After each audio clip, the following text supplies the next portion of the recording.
আসসালামু আলাইকুম। ভাইয়া আপনার এখানে এসে খুব ভালো লাগছে। সিএসআই মিডিয়ার খুবই দারুণ একটা প্রতিষ্ঠান। মোহাম্মদ জসিম ভাই এবং পাশাপাশি আমাদের শেখ ইব্রাহিম ভাই উপস্থিত আছেন।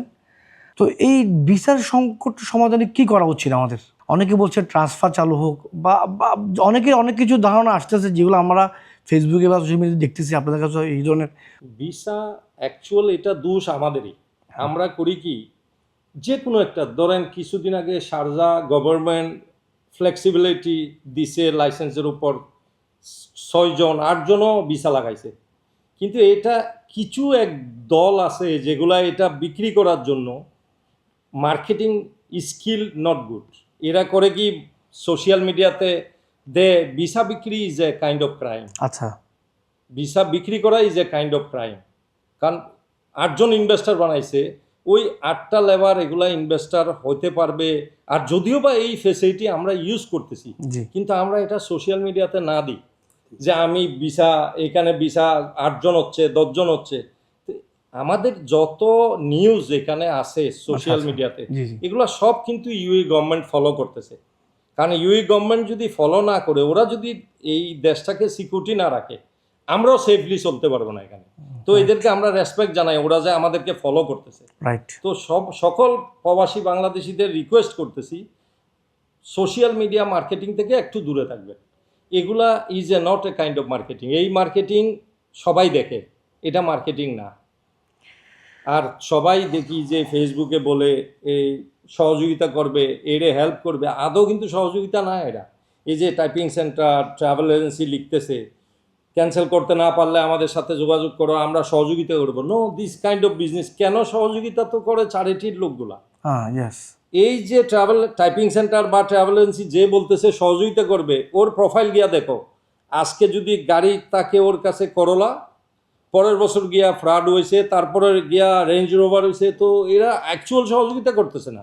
This a kind of business. কিন্তু বিজনেসকে দুই ধরনের নাম দেওয়া বিজনেস করার দরকার নাই। আমরা বিজনেস করি, কিন্তু আমরা সহযোগিতা বলবো না, আমরা বলবো দিস ইজ আওয়ার বিজনেস। তবে বিজনেসের একটা প্রিন্সিপালে বিজনেস করুন। আপনি দীর্ঘদিন যাবত আমিরাতে ট্রাভেলস ব্যবসার সাথে জড়িত আছেন।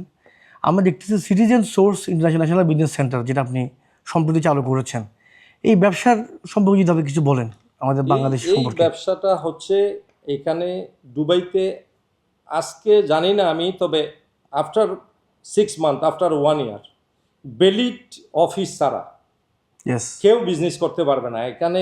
ওই যে পকেট লাইসেন্স যেটা, এটা চলবে না, কিন্তু বেলিট লাইসেন্স লাগবে।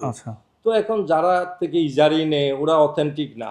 আমাদের থেকে নিতে পারবেন, উই হ্যাভ অফিস, আমাদের বড় বিজনেস সেন্টার আছে। আমরা ইজারি যেটা দিব পার্টিকুলারলি যা ব্যাংক হইতে নিয়ে সব ইন্সপেকশন করাইতে পারবো। ইজারি এখানে হবে আপনাদের? হ্যাঁ, আমাদের। আচ্ছা, ইজারি সিস্টেমটা কি রকম আপনাদের এখানে? ইজারি আমাদের অফিস আপনারে ভিজিট করাই দিবে আমাদের কেউ। আপনি আমাদের অফিস দেখেন, আমাদের 39 অফিস এই বিজনেস সেন্টারে আছে। 39 অফিস, এখানে 39টা অফিস আছে। আমরা আরো অ্যাড করতেছি বিজনেস সেন্টার, আরো আমাদের 3-4টা রানিং এ আছে। আচ্ছা, সব অ্যাড হয়ে যাবে। দেখতেছি আপনার এখানে new city link, GPR, grand prime, CSI media, citizen source, Springfield, অনেক ব্যবসা আপনি এখানে নতুন নতুন করেছেন। তো আমি জাস্ট বলবো যে এগুলো সম্বন্ধে যদি আপনি কিছু বলেন। আমাদের আরেকটা অভিজ্ঞতা আপনাকে বলি, যেহেতু আপনি জিজ্ঞেস করতেছেন প্রবাসী নিয়ে। আমরা একটা নিউলি লাইসেন্স করছি citizen source international labour supply on demand. On demand means এটা নর্মাল লেবার সাপ্লাই না। আচ্ছা, এই অন ডিমান্ড লাইসেন্স ইউইতে হইতে পারে 15-20টা, এর উপরে না। এটা করার পরে আমাদের একটা অভিজ্ঞতা হলো বাংলাদেশি লেবারের যে কি ডিমান্ড, এটা বিলিভ করা যাবে না। আমিরাতে ডিমান্ড আছে, Bangladeshi huge demand. First choice এখানে যত বড় কোম্পানি আছে, শেখের কোম্পানি বলেন, গভর্নমেন্ট পর্যন্ত, first choice Bangladesh, second choice Bangladesh, third choice Bangladesh, এরপরে পাকিস্তান। এইভাবে আমরা এই জায়গা থেকে কিন্তু আমরা ভিসাটা কেন ওপেন করতে পারতেছি না, আমাদের এই সামান্য কিছু এই সোশ্যাল মিডিয়াতে বা আমাদের দেশের ইলেকশন আমরা এখানে মেন্টালি এখানে নিয়ে আসি, এগুলো থেকে আমরা একটু বিরত থাকলে নো ডাউট আমরা কোন জায়গায় যাইতে পারবো এটা বিলিভ করা যায় না। এত ডিমান্ড এখানে। এই প্রথম বুঝতে পারলাম আমরা এই ব্যবসায় আসা। আচ্ছা। তো এখন আমাদের করতে হচ্ছে, আমাদের ধরেন অলমোস্ট আমরা 300-400 বুরুন্ডি, গানা বিভিন্ন জায়গা থেকে অলরেডি আমাদের লোক আসে। বেসিক্যালি আমাদের যারা এখানে বাংলাদেশিরা বসবাস করেন আমিরাতে, প্রায় 12 লাখ অ্যাভাব এখানে বাংলাদেশি বসবাস করেন যারা UAE আছেন ইউইতে। তো এই বাংলাদেশিদের উদ্দেশ্যে আপনার এই প্রতিষ্ঠান কি সেবা দিতে পারে? সেবা বলে এই যে আপনি দেখবেন ফেসবুকে যত সোশ্যাল মিডিয়াতে যত বলে কে আমার ভাই আছে, কে বন্ধু আছে, আমার সাথে যোগাযোগ করো, এই করো সেই করো, this is not business. Not Real. তো আমি সেবা বলবো না, তবে আমাদের দিয়া কেউ উপকৃত হইলে জি, আই এম জি। হ্যাপি। Yeah. কিন্তু আমরা ট্রাই করব, এটা অবশ্যই আমাদের দিয়া তো হবে, জি। কারণ অথেন্টিক পাইতে গেলে জি জি আপনি প্রথমে একটা অথেন্টিক নিতে গেলেও ওখানে সেবা বাদ দিয়া টাকা দিয়েও যাতে এই জায়গাটা জেনুইন হয়। আপনি একটা জায়গা থেকে ইজারি কিনলেন, ইজারিটা ওই লোকেশন ঠিক নাই বা ও দেখাইতে পারতেছে না অফিস কোন জায়গায়, আচ্ছা, এটা আচ্ছা। অথেন্টিক হইল না, এটা চিপ হইতে পারে। আমাদেরটা আমরা সেবা বলবো না, আমাদের বিজনেসে আমরা প্রত্যেকটা সার্ভিস আমি বলতে পারবো এটা অথেন্টিক হলে আমরা করব, না হলে করবো না। দারুণ আর সুন্দর, আপনি আপনার পরিকল্পনা সুন্দর, সফল হোক এটা আমরা চাই। আমরা সবাই চাই আমাদের একজন বাঙালি হিসেবে আমরা গর্ব করি আপনাকে নিয়ে।